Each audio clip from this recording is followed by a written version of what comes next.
All right, so about those chopsticks. Oh. No. Come on, let's play the game. I want to find out what happens at the trial. Sorry. Turns out you can wash chopsticks and reuse them. My mind never considered that possibility. Anyway, welcome back everyone to Legends of Arcadia Genesis. The party has spent a long day in the Feywilds conversing with the elves and learning some more about them, plotting potentially with some satyrs, and eventually the long day comes to an end. The stars begin to come out in the sky, and the big, bright, full light of Falumbra shines down upon this glade. As this happens, you are brought forth by Balfinder, the first ranger, to this great tree at the center of town. And as you do, you see the tree kind of awaken from its slumber. Its roots pull up out of the ground, and its face opens up, eyes blinking, and you see that this is in fact a great treant in the middle of the center of town. The treant looks to Balfinder and then to a returning Lothwin from the trees, and out to the five of you. And it just kind of watches for a moment before, in Elven, for those of you that speak it, the two rangers incant the need of the wisdom of the great tree, as they have ill tidings coming from the lands of men, and they need to know the veracity of the claims. As they do, the tree kind of shudders a little bit, as if nodding its big tree-like branches towards them, and then roots become like spreading out as if like tendrils, almost like a hand being placed out in front of the five of you. Lothwin and Balfinder turn and ask you to take hold of the roots of the great tree. Yeah. I try and I stand behind Koibu and Hugo. Mm-hmm. I hope they stand close together. I kind of just stand behind them. I won't touch the tree. If I get called out, I will. But Okay. I'm very uncomfortable standing this close to Hugo because I know what's happening behind me. I impatiently tap my foot on the ground in nervous anticipation. Hugo and Koibu stand close together, the shadows deep as the moonlight is out. The little gnome tries to hide. Please give me a hide in shadows check. you better believe it. Should have given you that cloak of elven kind. Oh shit, hide in shadows. It's not my best. Oh my lord. Even if it was good, it would not the have elf looks at you, and it is Balfinder who crouches down to your level and stares so that you can see eye to eye. He says, "I know you are no child of Malchus, but you walk with them in our woods trespassing. Take the tree." Fine. I take a step forward. I shove Hugo and Koibu aside so I can stand between them, and I'll reach out for the roots. I lift a leg to let him pass. Thank you. As each of you grab hold of the tree, you can feel the conscious thought of the treant as it grumbles out to you. This is, "Do not try to lie. I will know the truth of your claims." And as you hear that, the elves turn and begin to speak. Balfinder recants that strange pestilence spreads through the forest. An unknown source has caused the beasts to craze and the forest to sicken. And now, at the moment of this peak of this power, these known children of Malchus, childs of chaos, have trespassed beyond the woods. Surely these ill tidings must be connected, for they know that the great pattern of Astaire holds not of this occurrence. And Lothwin chimes in saying that these children are not the cause, but they know of the tidings that you speak, and they are on a quest to defeat them. And so they stand on either side, and the tree beseeches to each of you, tell me your story and speak true. I try and, listen to the tree's intent, and if it's communicating sort of telepathically, see if I can't reverse the polarity of the telepathic field and search the tree's mind for anger or wrath or vengeance or any of these strong negative emotions. You attempt to read the tree with your impassioned charisma, and you find it very difficult to read. It turns out humans and trees very, very different. The things that you pick up on with people around town, even elves and gnomes and strange things like that, are typically easier to read. As far as you can tell, the only emotion that you get from this tree is just immeasurable patience, just this impassioned observation. Perfect. That's what I want to hear from my trees.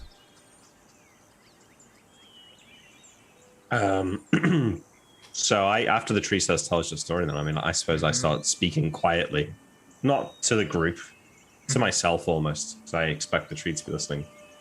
I say, so we were following Gurgi, came to a bridge. There's a crocodile there. Just using a body tangled up in the bottom of the bridge to lure prey, which it was killing. I used an illusion spell to distract the crocodile. We grabbed the body. We looked at it. It was an elf. Rook and Wren said to find the elves, give the body back. There we are. That's what happened. That's it. Very good. The child of Sailor speaks true. So there's this asshole named Drexel, and really, our long journey here is really just to show this guy up and put him back in his place. And I don't know how the fuck we're this deep into the woods, metaphorically and literally speaking. But really, I just want to get this done so I can go make a fool of that Drexel guy. I don't really care about you people very much. Beyond my current, association with you. I have no need for your forest, no want to intrude on your territory. Curious folk, lovely to exchange ideas and schools of thought and philosophies with y'all, but, we're just passing through, and I really have no long-term interest in this zone. Just want to make Drexel a bitch. This one also speaks true. Really wants to make Drexel a bitch.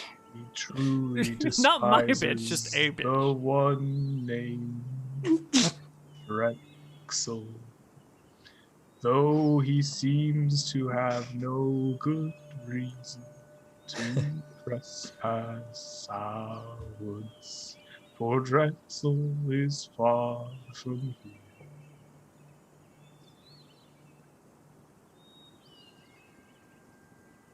I kick whoever's closest to me. That'd be me. Do we need to speak? I thought. Yeah. Can we project? Did they not cover it? Can I attempt to project telepathically to the tree? Tell the tree what you want to tell it, however you wish to tell it. All right, I'll speak out loud and tell it about the strange incident with the carnival and us tracking these odd markings over land, and the strange summonings from that cult at their summoning circle, and the weird dogs that have been driven mad by some sort of magic. And I'll explain the pestilence and its connection to Ponos. And I'll also mention that we're servants of Madrigal. All right, and with that, the tree is satisfied as it sees the truth of your claim, and it says such. It recants to Balfinder that these 5 are not the source of the pestilence, and they cross our borders on a quest from the goddess of Madrigal herself, and is in search of the great unicorn. The tree then rumbles for a moment in Elven as Balfinder gives his, plea for, these people have trespassed. They know full well that the lands of elves are not for them, and, should be held accountable to the treaties of old. But this one, he kind of gestures towards Ren, helped establish and should know full well of. So he's saying this out loud, right? In Elven, Elvish, but yes. Oh, in Elven. Okay. Yeah. That must be that. Eventually, the Lothan interjects, and the tree passes judgment so that all may understand. These 5 are free to go and seek the unicorn. This great tree years the elven lands are slight to blame. Listen well of who you must face. A woman by the name of Gwen was very prideful of her appearance, used magics and used enchantments to make herself as beautiful as possible. One day she angered chiefs quite greatly, claimed to be above her in appearance, and stole from her many of the prayers and thoughts of her servants in the woods. Chiefs came and cursed Gwen, showing her true appearance to be that of the hideous monster underneath. She was banished from land of the elves. Since that day, the blessed of Agapa have become much more aggressive. They hunt further, occasionally out of their own lands. I fear that you must face down this monster who turns those that she sees to stone. For I believe she is looking for a way to reverse this curse. You have the blessing of the lily beard. Go and seek out your unicorn.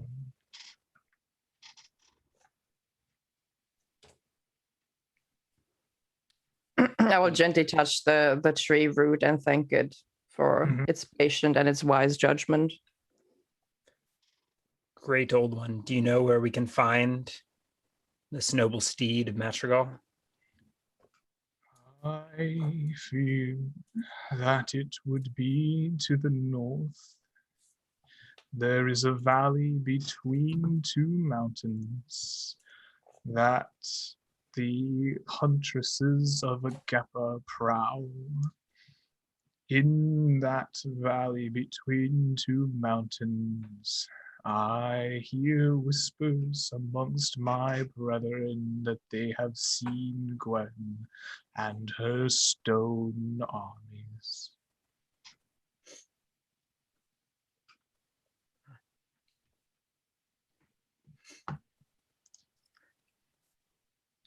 And that's which direction? North. North. I'm sorry, the light is you confusing me leave here. I don't know Arcadia. which way north is anymore. It's dark. It's nighttime. The creature, Gurgi, kind of is there next to you, and speaks probably for the first time since he's in the elves. Like, Gurgi knows. Gurgi knows me. Good job, Gurgi. Well done.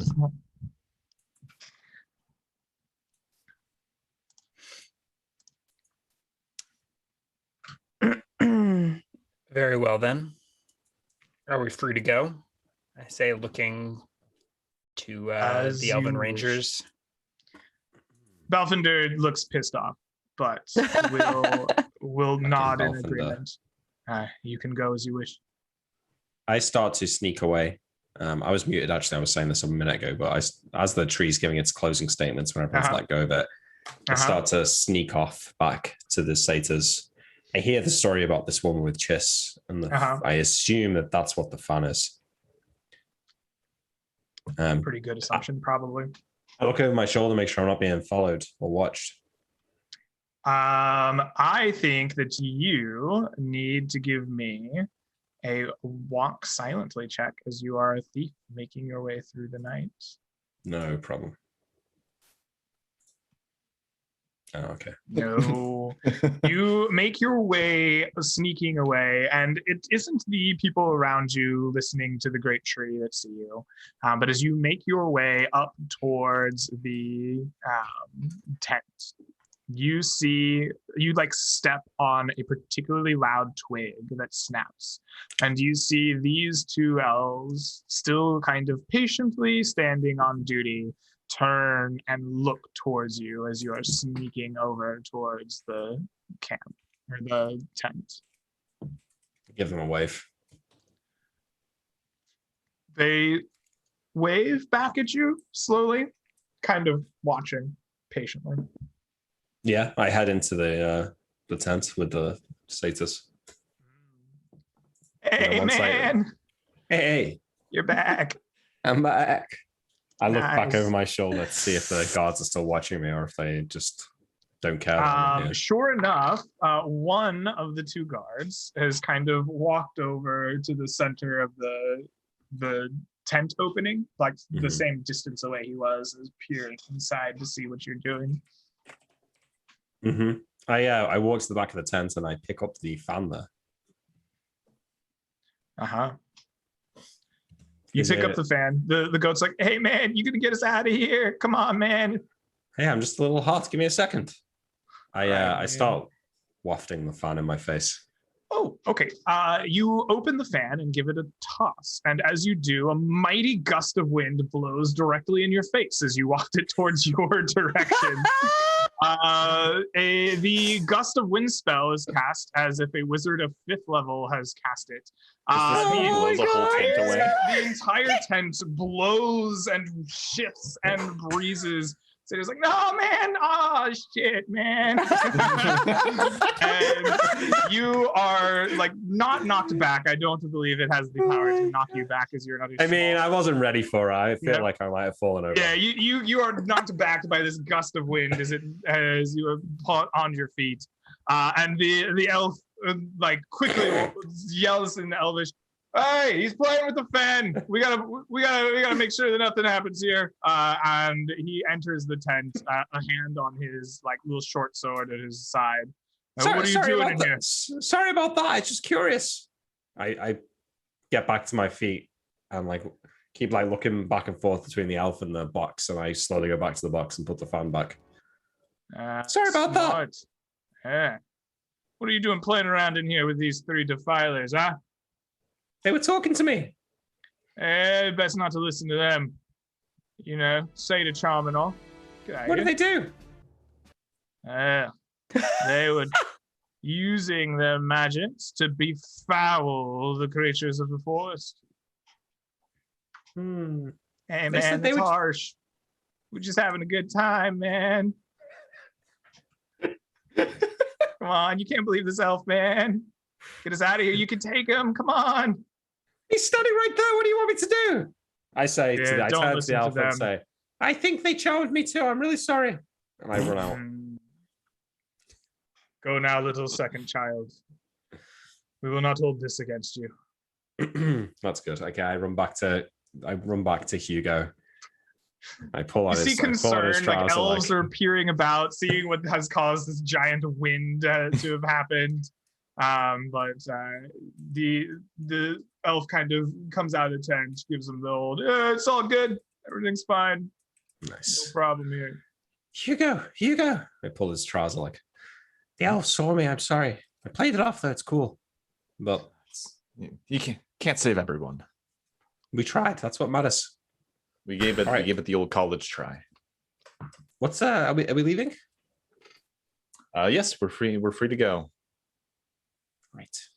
I Come on then, let's go. And I run to like catch up with Ren, Rook, and Koibu. Mm-hmm. Absolutely. And so the four of you are free to go. It is night here in the Feywild. Do you set off at once? What do you do as you are now free to go about your quest? Do they give us the option to stay for the night before leaving? They seem unconcerned about your choice to stay or to leave. Right. They don't specifically offer it, but I'll say to the others that we should not wander through these woods at night all by ourselves. Yeah, no shit. Yeah, we can stay a night. All right. So you stay the night. Gomon, you are sleeping this night. As you do, please make me a saving throw versus spell. I'd just like to point out that gnomes get a constitution bonus to spell saves, correct? Is that not already factored in? I Connor's believe 13. that is true. So I think I get a +3. So my spell save is actually 9. So is my rod staffs and wands is actually 8. Okay. There you go. Fast. All right. You sleep. Jesus. Describe how this goes though. Do I feel like I'm having to make a save here? You dream poorly. As you dream, your dreams are fraught with being watched. And you get this nightmare of almost something searching, hunting for you. But at the end of the night, you merely wake up as if having nightmares. This dagger, when I played around with it, okay, I know technically I don't know this, but does it seem like it might be more than just a cursed dagger? Like it might also have power? Like, does it seem like it's well crafted enough to be magic? Oh yeah. It seems, it gleams. It was untarnished by its age in the river. Yeah. It gleams of great elven craftsmanship and is marked with the like kind of obvious signs of at least an item protected by magic. I think that Nomon is entirely just too greedy and curious to do the right thing, which is to just leave this here. And so ignoring the bad dreams. Can I like work out anything about the thing that's meant to be following me in this dream? Do I get any like vibes? Do I see it in the distance? Where is it chasing me? You passed your spell pretty aggressively there. That was as good a success as you're gonna get. Like that's a critical success under normal rules. So yes, in fact, there is a dark black figure that is stalking you. Its eyes pale and red. It seems short for a human, but tall for a gnome, long and slender. Its features you cannot find, but it is dark and black and stalks you, endlessly searching, hunting, trying to find you in your sleep. I think my plan is to carry the dagger with us away from the elves and then ask the party for help, maybe, if it gets too serious when we're far enough away from the elves that they can't say, like, you should just give it back to the elves. So they'll be forced to help me with it at that point. So I think that's the plan for now. I'm going to keep hold of it. Keep passing my spell saves for now. Perfect. Yeah. The rest of you, your night passes uneventfully. You're gifted elven breads and fruits and veggies and water to fill your skins and are well upon your way. The elves lead you to the edge of their glade where soon after the fade of the Feywild falls behind you, the forest returns to its kind of darker, gloomier set.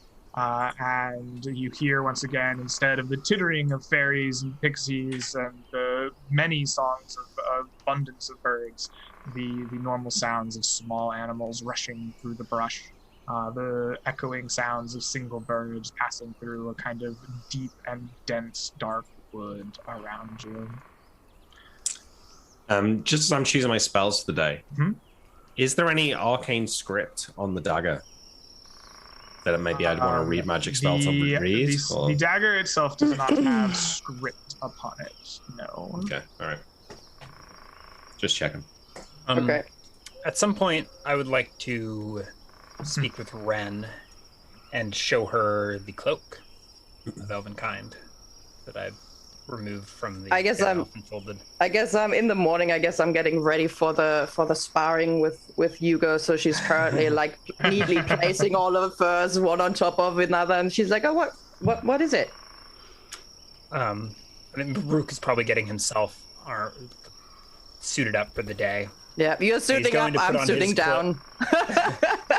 He normally put on his own cloak, but he remembers this new one, and he will go and show it to Ren and say, "What do you make of this fabric? It glistens and glimmers and blends in with the woods. I've heard tales of such a cloak. It seems the elves are not interested in reclaiming this one. Would you like to have it as a artifact of your ancestors, or do you two fear the taint of their traitor?"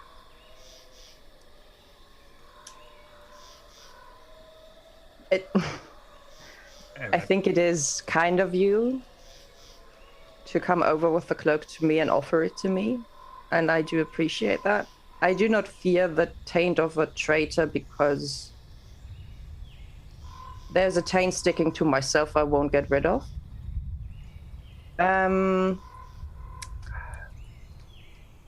Opens his mouth as if to object, but doesn't say anything if you're continuing. How did you feel about the great tree, Rook?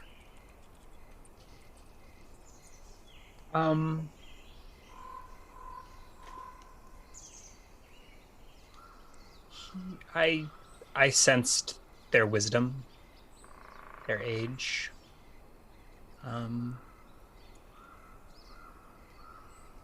What do you mean? Did you feel any kinship as a man of the woods? I know you didn't feel any towards the elves, but maybe you felt differently about that creature. Because a while ago we talked about the fey creatures, and you said that they are different from animals, so you don't care about them.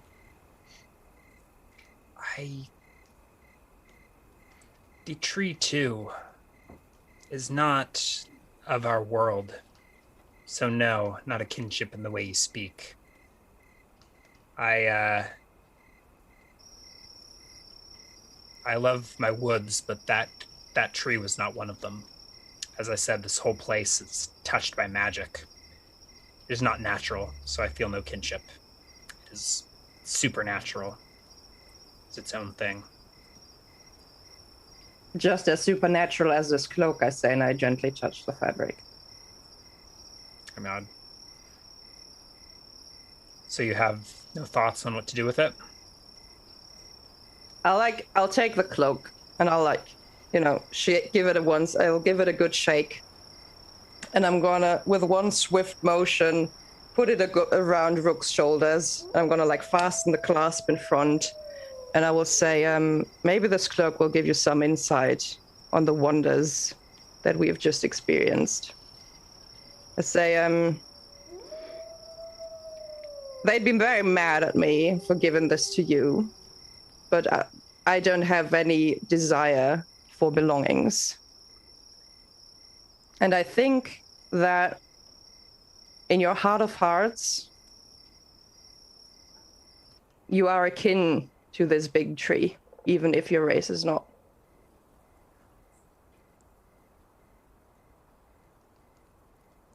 All right. I guess Rook will don the cloak. It feels a little strange because I already have a lot of these powers as a ranger. This sort of just power levels my hide in shadows and move silently to that of a level 15 ranger. But well, you carry the corpse around. You deserve it. Right. Greg, I want to start doing something. What do you do? Why. About 10 to 20 times a day, I want to get out my little book that I've been writing my poetry in. Mm-hmm. And I want to just flick back and forth from the same page. Just look at a page, flip it, look back at the other page. Mm-hmm. Just do that over and over again. And the reason I'm doing it is because I want to try and It's like a thing you do to try and make yourself aware that you're dreaming. If you can establish a habit that you do all the time in waking life, you'll then start to do it in your dream. But if it's a thing that is going to be weird in a dream, if you do it, it'll like cause your brain to realize that you're dreaming. So like the text on the page would change in a dream. Probably it's unlikely to be consistent like it would be in real life. So want to try and make it so maybe I can become lucid in one of these dreams where this thing is following me. Probably wouldn't happen now, maybe in a week or something, but I like it. At some point I get to confront him. Yeah, very good. You begin flipping through your pages, attempting to lucidly dream your way into a solution to this dagger. Very nice. Do we gain HP from last night? Yes, Maybe absolutely. 3 from being under the care of a healer? Yes, or absolutely. 2? Yeah, 3. Cool. Absolutely. All right. So the day passes. Gurgi leads the way ever forward, deeper into the woods. It is late in the day when the river in front of you is passed. It is smaller than the one you passed over the bridge. Gurgi takes some time looking around for a good place to cross, eventually finding a shallow spot with some nice firm stones. And as you do, you step into the woods proper on the other side. And Gurgi looks around and he goes, "Wait, we now in bitey lady land. Be very quiet. Likely have problems." And as he says that, he kind of leads you forward into the woods, and you see around the kind of line of trees as you enter, hanging from them in kind of long what is that called? Like tendrils of tendons and like innards of animals are bones strung up along the trees like a beaded curtain into the forest beyond. Oh. As you begin passing through this forest, Is this whole wood decorated with such the atrocities? first entrance in is decorated such. Deeper in, the decorations go away. It's almost as if it marks a border. Okay. When we first see this, we'll say, Koibu, Yo. You know what he means by bitey ladies? This place is kind of weird. I can only hope, Serpents. man. The corrupted cult of Ajepa. That is not what I was hoping for. From what the elves described, I think their leader, this huntress, has been twisted into some serpentine creature. Do not meet the gaze of a snake. Or she may No, turn into actually, stone. I would listen I'll, to Rook on this account, actually. I'll start fishing through my backpack, and I'm going to pull out a small mirror that I bought shortly before we left town. And I'll say, perhaps this could work. Show the huntress what she has become. It's gonna at least make her angry. You guys really think you can kill whoever did all this? I say, looking around at the trees. I fear no beast or man. I fear we have no choice. I wish I was as confident in Rook as he is in himself. I got something that'll make you confident, buddy. Close your eyes. I got a gift for you. All right, I scrunch my eyes closed. I I put undo my my hands up. backpack and place in your hands a gnome-sized cloak that used to belong to Zephyr. There What's you go. this? It's a cloak of bravery. Really? You wear this, you won't be afraid anymore. All right, I tear my own cloak off and throw this one over my back and attach it. I sort of stand there. I look up. Yeah, look at back that. the You look entrails. splendid. Yeah, I do feel kind of good actually. It's a nice color. You think like it looks nice? Does the collar fold down or is it just constantly popped? No, it's like this. extra starched that way. It helps you, Yeah. ward off the spirits that come for your neck, which is where they get into your body, because that's where the Oh, you're blood is right. closest to the surface. So you want to pop that collar to help ward your neck from the evil spirits. Thanks, Koibu. I feel a lot right, better now man. actually. Rook rolls his eyes. above Nomon's head, though, not interfere with his bravery. Yeah, I bravely saunter into the forest. The magic of friendship. Brave. Nice. Alrighty. So, as Rook this will- conversation, yeah, sorry. Rook will split off from the party as we enter the woods, maybe 30 feet off to their flank, pulling his hood up over his head and attempting to move See, he silently. pops his collar too. Oh, yeah. Yes. Moving silently. Your cloak of elvenkind gives you almost near invisibility here. Yeah. As you shimmer off into the woods, your steps fall silently around you. I think as you my scout. move silently is actually only my base chance of like 30 or something like that. But All right. Yeah. Why don't you give me a move silently then as you make your way through? the yeah, I woods? just want to double check. It's like 25 or 30. 27. Okay. 100 less than 27. No. Wow, what's it with all the I think 90s on the text today? Holy shit. Right. I think it's I've got a rush to like keep Mhm. pace with the party, so cracking twigs and making so- noise. I've also got dogs running around, so You are trailing the party as you move northward through the forest here. Go ahead and place yourself where you range away from the party to. yeah. Where? This As you doesn't bode are well. placing yourself and you are stalking your way through, all of Sorry, you roll 20 is loading. immediately get the feel of your like skin crawling. Every one of you feels as if you are being watched as you walk your way through the canopy of this forest. It is unnerving, and while there are animals and there are cries of wildlife here, somehow in the darkness of this particular forest, all of it sounds just a little bit unnerving and more silent than you would like it to be. I'm gonna ease my shield onto my arm, and I'm going to put the backpack down to like one strap over a single shoulder, so that I can quickly drop it if we get into a bad situation. Absolutely. Ditto. Absolutely. So, as you all are beginning to kind of feel this oppressiveness around you, Rook, you are silently making your way through the foliage.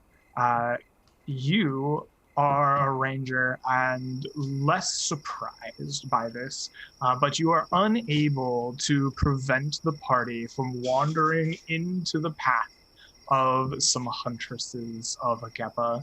The four of you away from Rook are surprised as the sun is beginning to set and you are beginning to enter the darkness of camp. Three forms emerge out of the trees around you as if they had been slithering along next to you the entire time. They are women on their torso with arms and long black flowing hair, but their body from the torso down slithers out into a snake-like tail. Each of them have long fangs that are visible to you. As they pop out of the foliage with bows drawn, they are ready to make attacks against you as they have been hunting you since you arrived. Greg, Yes. I've been waiting years to ask this question, but Yes. can you roll for hotness? Absolutely. I'm not going to roll 2d6 plus 6 for them. Unlike Nomon's wife, they have no reason to be particularly hot. Or not wife, girlfriend. Sorry. Girlfriend. For now. Didn't mean to push you along there, No, it's okay. Me and You can Belinda live are in going sin a strong. while longer. Whoa! Koibu, That's to you. Jesus Christ. These snake women are quite attractive. Something about their unnatural form is just very alluring to you. What do they wear on their top half? They wear not. That's it. That's the alluring that's thing. the alluring Yep. thing. Yeah. We found it. We found what Koibu was looking at. Didn't Thanks take for a great checking deal of that, Ryan. investigation. All right, are they getting a free round? Yeah. They are getting a free round against the four of you as you are flat-footed. Do the bows come out? They are going to target 3 shots. The person that will not be targeted among you is... the person not targeted among you is Koibu. So the first attack comes racing out. It is a... Not to like... Yes. Oh, actually, never mind. That makes sense. I just double checked. I was gonna say it might be. Would it make more sense for it to be Nomon? But then I noticed this one's right here, and that's probably the one shooting at Nomon. This one could shoot me as well, I think. Yeah, it looked like he had cover, but never mind. The first bow shot shoots out, and it is a 14 at Ren in the front. Does that hit you, Ren? Nope, actually does not hit. All right, excellent. I raise my shield in time. Excellent. Your shield comes racing out, blocking the bolt in front of it. A second shot is a 5 against Nomon. That will not hit you. The final shot is a 21 against Hugo. That hits. All right.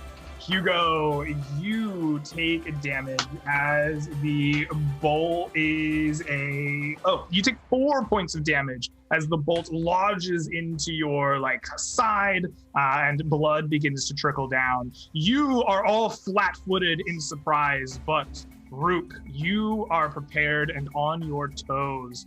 What do you do as these bow shots ring out and strike into your companions?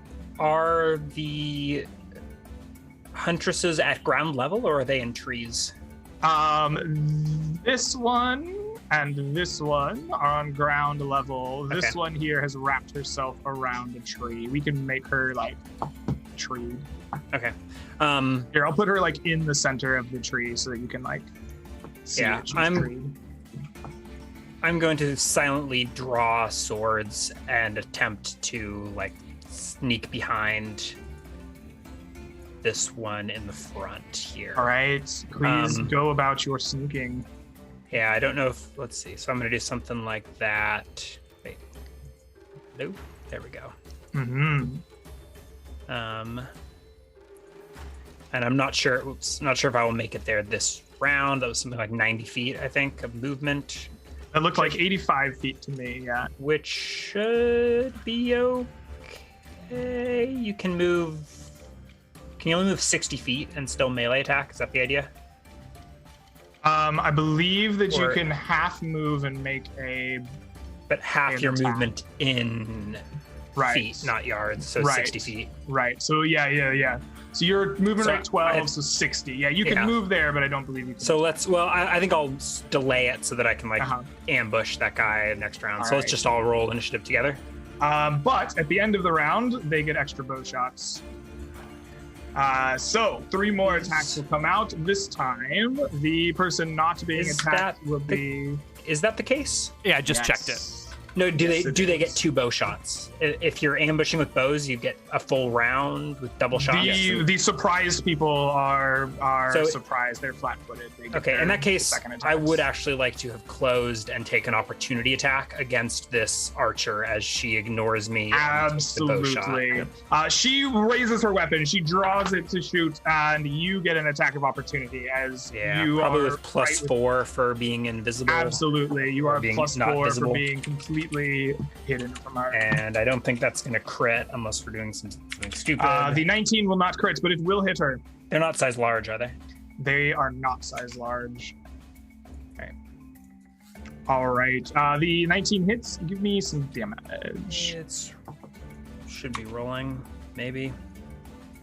3 points of damage. Excellent.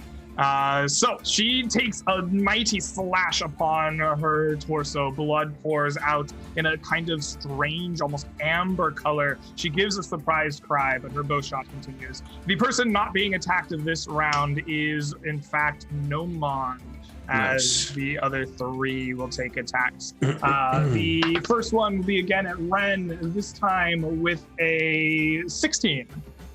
Still a miss. Still a miss. Your shield comes up just in time. The next attack, there we go, is a 23 against Koibu in the back. Will that hit you? Yes. All right. Koibu, please take 5 points of damage. Oh, God. Right Almost dead again. Right between your chain. The final attack is a 19 against Hugo. That is exactly a hit. That is exactly a hit. Hugo, please take from me 4 points of damage, and everyone roll me into initiative. Okay. Go ahead, Faye. One quick question. The weapons that they carry, do they seem to be only carrying the bows, or do they also have like swords or something on them? You will notice that they also carry a blade nearby them, strapped across their snake-like torso. Seems to be a big, wicked, and curved blade with serrated hooks at the end. And to be clear, it's still nighttime, yeah? It is like nearing sunset at this point. Nearing sunset, but not quite. Not quite. Gotcha. How wounded does the one that Rook attacks look so far? It has taken a slash across its body. Its blood is pouring out of it, but it does not appear to be particularly out of commission. And took 3 damage. Took 3 damage. Is it too much to ask for an estimate of the percentage of health that is? Yeah. Okay.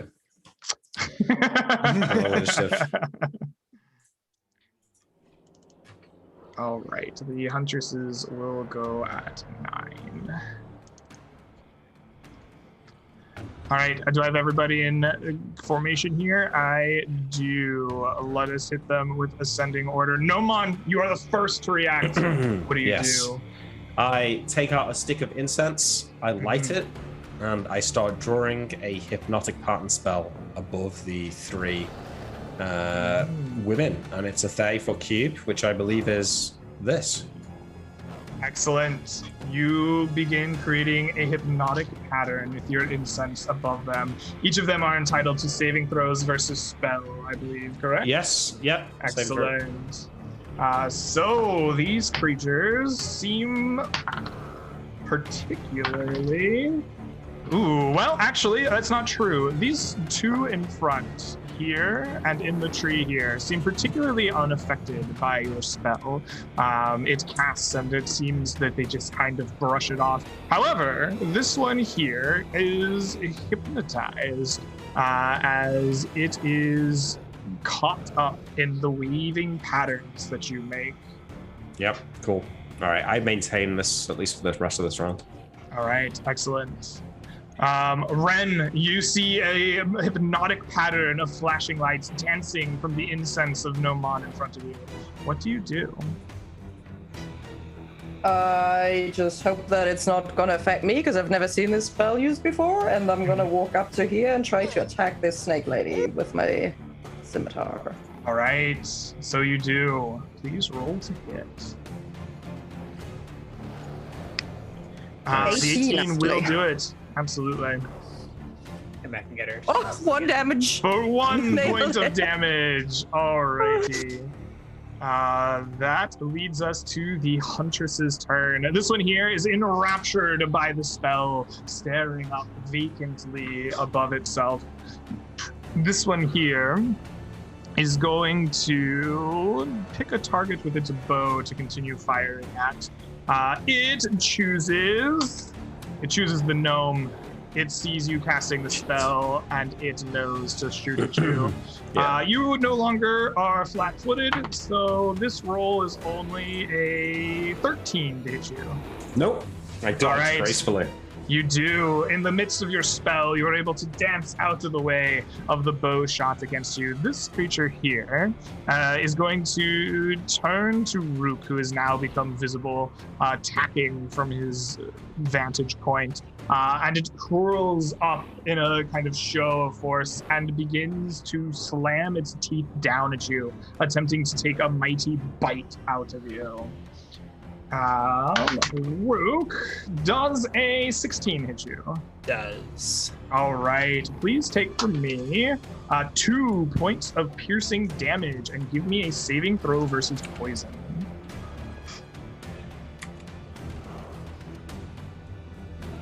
All right, you fail. You feel the onset of a burning sensation rush down your neck. You will be incapacitated in the next 4 rounds unless other healing is given to you. So I'm fine now, but in 4 rounds. You're fine now. You're 4 rounds. I'm going at the same time, so You are, yes. The 21 will hit her. And 19 will miss. Does she have Is that 16 a or less crit? for AC? Does she have 16 or less for AC? She does. That will crit. The 11 will not. 10 points of damage. Excellent. For 10 points of damage. With the damage she has taken before, she dies. Oh, I'd only been faster.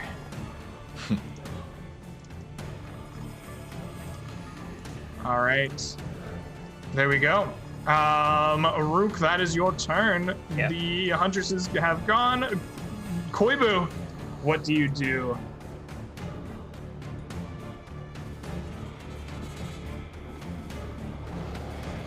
Oh, I guess You're Doggo's muted, Neal. move. I'm sorry. I'm not sorry. I'll leave them out. I'm I leaving feel them like out that of would battle. I'm pass just through gonna my go around. allies' squares if I do that.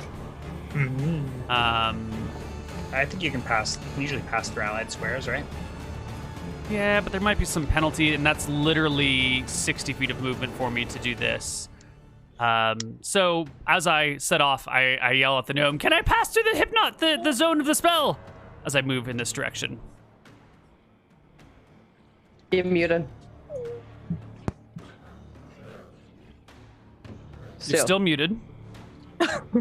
No, and don't attack that one. You're waking up. Oh. So then I will get to here, I guess, by the time I hear these words, and decide I'm going to just move into position. Take cover behind Rook. Yeah, I want to get cover over here, like behind the core of this tree from this one over here, hoping that the upper branches plus this tree plus this cover will put me in a good position. And then also if this snake lady decides to move, hopefully she'll provoke an attack. Absolutely. Sounds So, good. I'll hold my position, ready to strike. Hugo, you have been pierced with arrows. What do you do? Well, apparently I'm not supposed to go in to the square, so I think instead I'm gonna throw a javelin at this one right here, the one that just shot at us. Absolutely. Javelin skill is okay. The not that 3 good. is not enough. No, your javelin gets tangled in the trees around you. Oh, this is the most accident-prone character I've ever played, I think. This is the number of ones I have rolled. All right, Nomon, you're continuing your hypnotic pattern. No, for we're a rolling. moment, but what do you Oh do? yeah, okay. For next. Oh round. wait, that's the end of the round. Yeah. I'm sorry. Brain farted. End of the round, we get an extra shot from the huntress. Does anyone else have second actions they can take this round? Nope. All right, the huntress is going to continue shooting Nomon because that was who she was shooting at before. Try it, bitch. That is a 9. That's not going to get it done. No All chance. right, now let's re-roll initiative, everyone.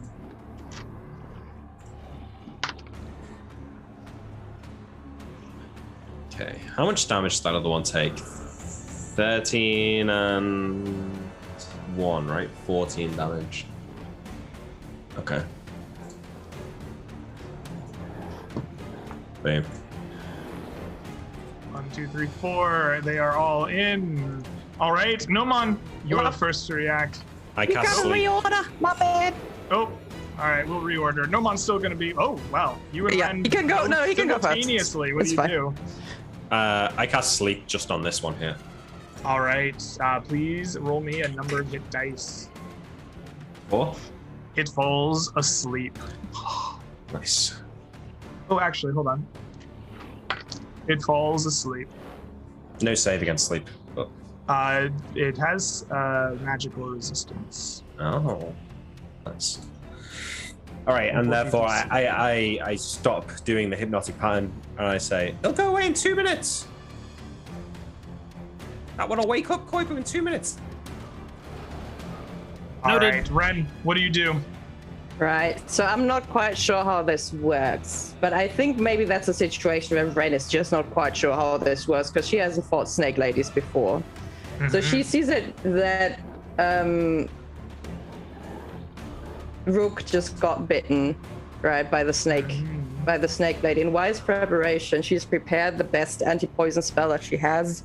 She's not entirely sure how this is going to work because usually it is for poison that is ingested, but she's just gonna give it a try. So out of her pouch, she takes like a bit of garlic, bites into the entire garlic, chews it down, spits it back into her hand. With one hand, she's like clasping the walnut around her neck, and with the other one, she just pushes the garlic against the bite mark on Rook's neck, I guess, or wherever he's been bitten.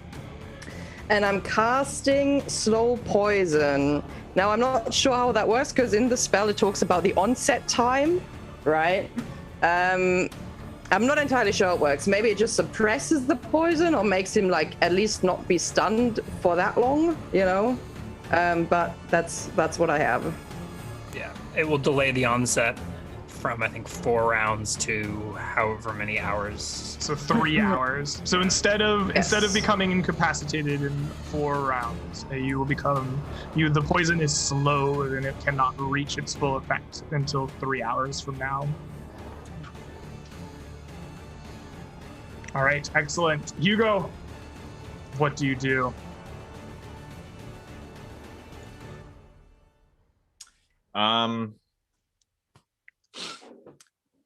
You know what? If these things are like, this one's hypnotized, this one's sleeping on the ground, I think I'm going to brave the hypnosis and try and execute this sleeping one here. All right. So I'm going to walk into it, and I guess I have to make a saving throw versus spell. Yes, you do.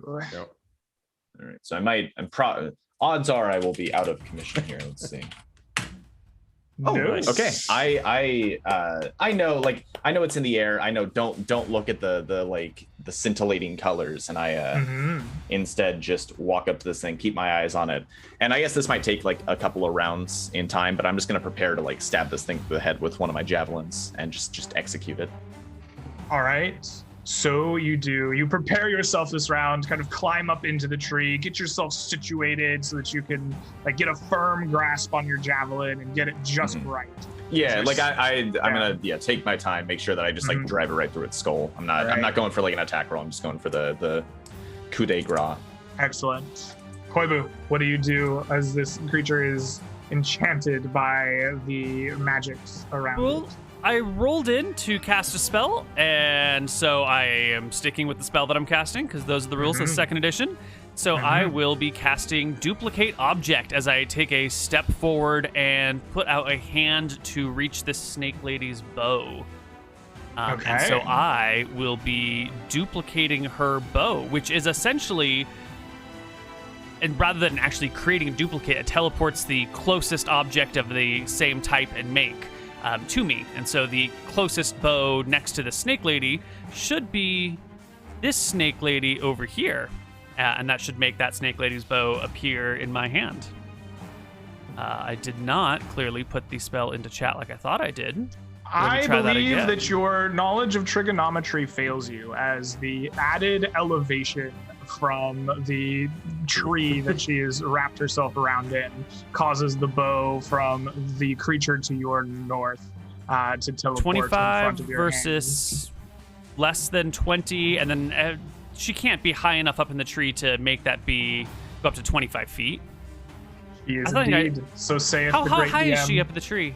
Enough to make it higher than 25 feet on the hypotenuse. Just enough. Okay.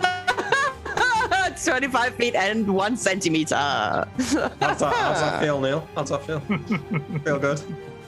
You know, we have emotes for these reasons. True. Wait, yeah, true.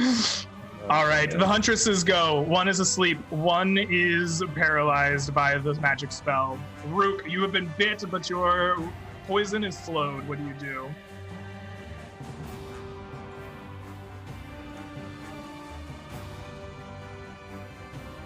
Rook? He's dead. Ryan.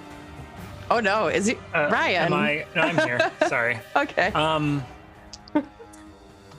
I was going to shoot things, but I will not bother switching weapons, and yeah, I'll more or less forgo this turn. I'll start moving over to execute this this snake lady, but I will wait until next turn. I think, just with all the things that have been changing about the battle. They're asleep. They're still paralyzed for a number of minutes. Actually, 2 minutes would be the end of next round or this round. Yeah. So it's the end of next round. Presumably, we can just murder them. You all have one more round. I believe you are all moving in for the coup de grace. Do you take your coup de grace and end these creatures' lives? What do you think, Koibu? Do you need a girlfriend? Excuse me, I don't like people with scaly skin. Only the smoothest, softest skin for me. Thank you very much. Yeah, I think we coup de grace them. Would you like us to roll anything, or should we just declare them dead? We will declare them dead. You move up and coup de grace these creatures. They do not have enough hit points to worry about as you slash through their throats with your weapons. Good job, guys. Die. Wasn't so bad. The forest once again lies oppressive and silent. The dark foliage around you grows darker by the minute as sunset comes. What do the five of you do at the end of this battle? So it would have been really nice maybe to ask one of these snake people some questions, but Rook, maybe you can follow their slithers back whence they came? Question mark? Probably. However, we are wounded, and I've been bitten. Yeah. Before that, should lick our wounds. I'm going to start like digging arrows out of myself. Yeah. We should move away from here. Make camp. How deep into these woods are we? How long ago did we pass the warded You pass the river about late afternoon. You are now quickly hours. Approaching evening. So yeah, a few hours of travel. You know, we've got a couple of hours before Rook's going to pass out. I say we get like an hour away from the battle site and make camp. I mean, what choice do we have? Do the corpses have anything on them except for like their armor and their bows, or? Each of them wear a necklace with a sinew cord, and on it are teeth of various types placed around it. The first necklace only has a few teeth, 3 or 4, while one of the huntresses has almost 16 to 20 various teeth upon the necklace. Are they animal teeth or humanoid teeth? Many of them are animal. On the one with so many teeth, you find what appear to be, or at least more similar to humanoid teeth. Man-eaters. Do you have a dagger with you, Rook? Sure do. Okay, I'll take his dagger, and I'm gonna cut out one of the lady with the many teeth necklace. I'm gonna cut out one of her fangs and I'm gonna put it in my pocket. All right, you have a huntress's fang in your pocket. I'll hand the dagger back. Mm-hmm. Kind of grimaces and wipes off the dagger before sheathing it. Ah, yes, dismembering the corpse, perfectly fine. Getting a tooth, oh my god, disgusting. I didn't dismember any corpses. Mm-hmm.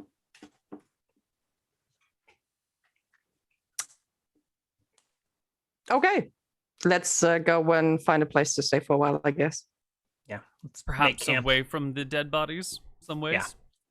Yeah. All right. They had arrows, correct? They did, yes. Standard sheath arrows? Standard sheath arrows, yes. I'm going to refill my quiver. Absolutely, you can do that with no issues. I think taking 11. Yeah. Cool. All right. So you move away after some time, 3 hours into the forest. night eventually falls, you begin making yourselves comfortable.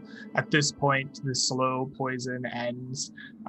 Rook, you feel your body seize up, and you feel it stiffen to the point where you are incapacitated and can no longer move.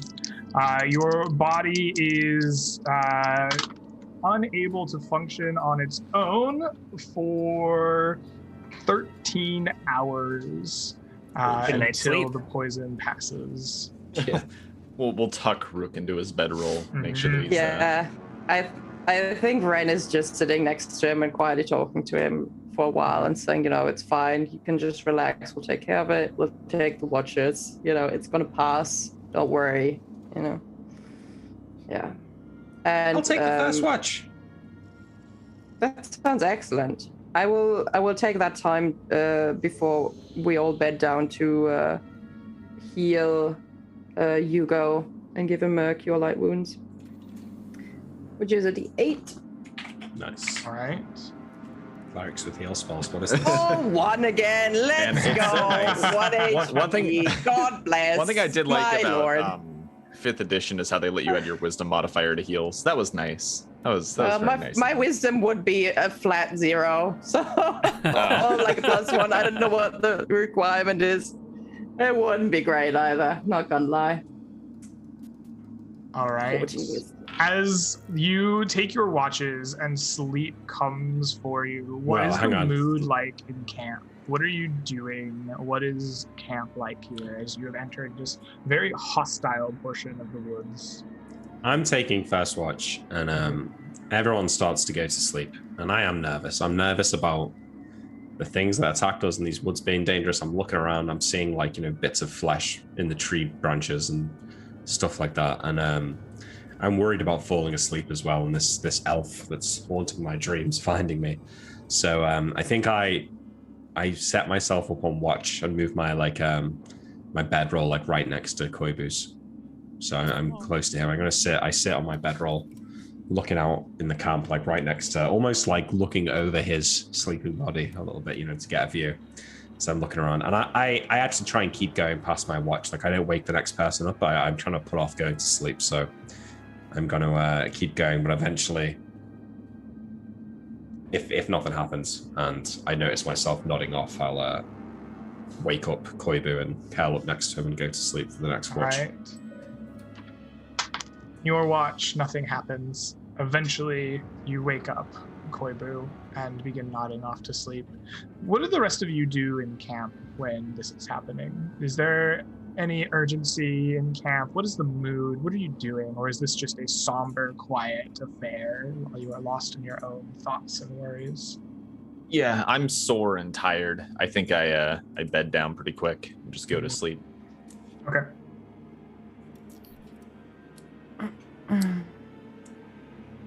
I am deeply concerned about what lies before us, especially considering the wounded nature of two of our melee characters. I mean, we're all melee characters, but I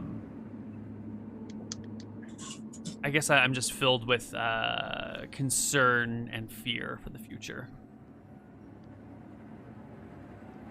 Okay. I think that Ren is really coming to the ends of her healing capacities here. There's it's a whole different thing to heal townspeople who have horse accidents and to be out here dealing with snake ladies and trying to slow poisons. And she realizes that there's only so much magical healing she can do until she reaches those limits, right? Which makes it, she doesn't communicate that, but it does make her really concerned. So she's looking after Rook, who's stunned, and she looked over Hugo and his wounds, and it's there's a lot of responsibility on her shoulders, and that does make her kind of nervous. Right. I will, before I nod off to sleep, make some prayers to Madrigal, Goddess of Hope, on whose behalf we are doing this mission, and say to her, Madrigal could really use some hope right around now. We are deeply behind enemy lines. We are badly wounded. We are looking for this unicorn. but it would be great if you could show us a sign that we're on the right path here and that we should continue going forward. With your eyes closed, you feel the cold, wet kiss of Matragal on your cheek, opening your eyes only to see face to face with the shaggy wolfhound. What more hope could you ask for? Well, prayers ring out, and you are woken first by a shaggy dog, and it's, friendly licking, and then by your companion, Nomon, for your watch.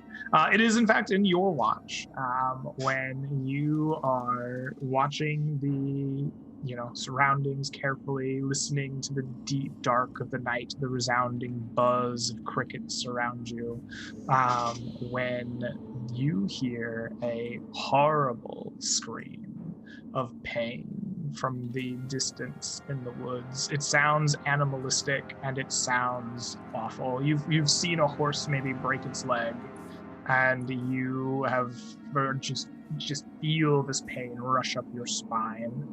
What do you do when you hear this? That's just me, or is that everyone? You're awake. You're the one. Well, the sensation of anything running up my spine is a bad one. So I will immediately drop my elbow on the gnome, who I assume is curled up right next to me, and, grab the closest loose debris near me and toss it in the direction of Rook, Ren, Hugo, and start, trying to rouse people without saying a word. All right, you rouse the party, throwing loose dirt upon them, kicking them, waking them up. You all are awake now. Koibu, why have you woken the party? I don't tell them. Mm-hmm. I just keep my mouth shut and stay low to the ground. I'm at 1 HP. I'm not getting up. I'm not drawing attention to myself in any way, shape, or form. I'm just about to die, so... I guess we do seem crouching, though, right? I mean, if you look at someone, who's close to death, staring at you, scared as fuck, you probably realize that something is wrong. All right. Can I listen for any noises in the night? You do. You listen carefully. The night seems normal to you. Still. The buzz of insects is low for you. The occasional hoot of nightly predators as they search for rodents.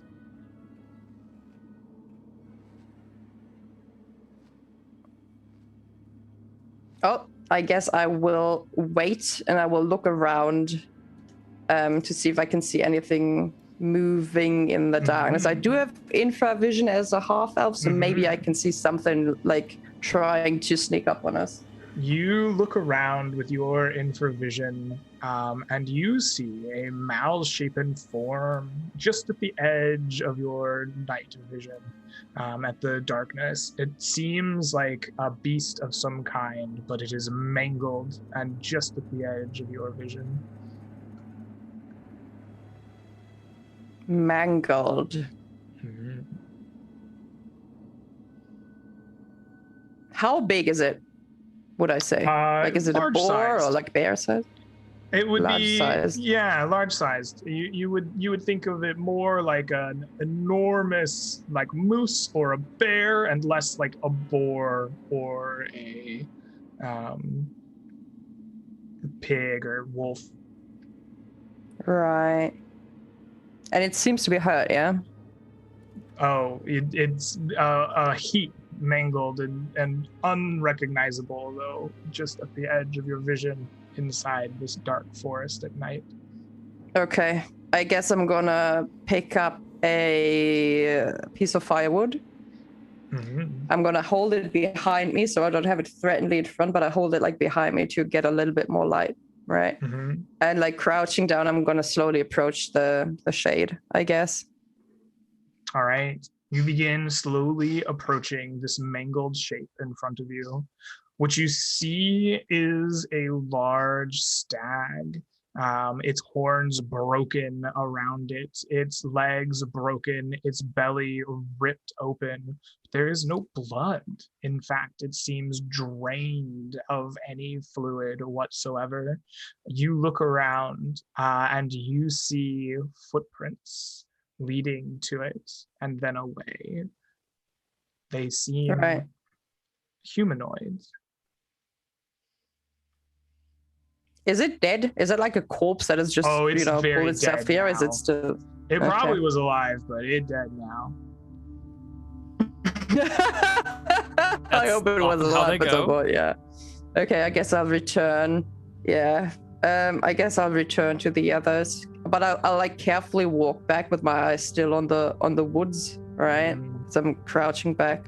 And in like a hushed voice, I'm gonna let them know that something attacked a large stag over there. I don't know what it was, but it sucked it entirely like dry of its own blood. I mean, no one's asleep. No one went back to sleep. I like it. Wait, sorry, is this the next morning? Sorry. You've been No, it's still the night, but we've all been woken. Oh, yeah, I went back to sleep. I'll look at Rook and I'll say, there a prince that lead into the thicket? Rook is still debilitated. I think we should probably... I can still talk to you, right? I mean, I'm not sure if you're awake, if you're stunned, but I'll talk to you. I say, we should not be following this tonight. Am I like paralyzed and aware, or am I in like a coma? You can be aware. Yeah, you're just your body won't function. That's even creepier, but sure. Mm-hmm. Yeah. Considering it's night, I'm probably in and out of sleep, but like Koivu threw rocks at me, and so I'm looking up for this.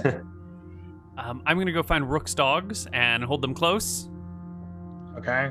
One hand on one dog to the left, one hand on one dog to the right. Sounds as if the party hunkers down with their comfort animals, and the rest of the night passes. Before we go to break, which we will do here immediately, but I want to see Noman make me a spell saving throw. Surely. He's going to pass again. Surely. Why would you say that? Oh, shit. Why would you say that? Roll saving throws versus spell until you fail. Statistically, it's bound to happen one of these nights. Yeah. You feel a cold presence, and we will see what that is upon the other side.